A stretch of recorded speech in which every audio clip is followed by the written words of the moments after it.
যারা সূরা ইখলাস দিয়ে নামাজ পড়েন, একটি ভুলের কারণে আপনাদের নামাজ হবে না।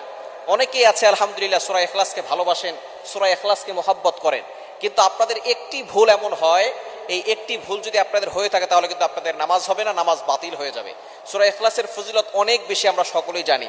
নবীজি সাল্লাল্লাহু আলাইহি ওয়াসাল্লাম জানিয়ে দিয়েছেন, যে ব্যক্তি সূরা ইখলাস একবার পাঠ করবে আল্লাহ পাক রব্বুল আলামিন 10 পারা কোরআন শরীফ পড়ার সওয়াব দিবেন।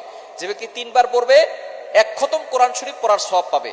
আর যে ব্যক্তি 10 বার পড়বে আল্লাহ পাক রব্বুল আলামিন তার জন্য জান্নাতে একটা প্রাসাদ নির্মাণ করবে।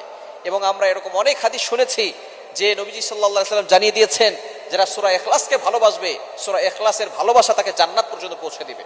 এক সাহাবী সব নামাজে সূরা ইখলাস পড়তেন, প্রত্যেক নামাজেই তার সূরা ইখলাস থাকতো।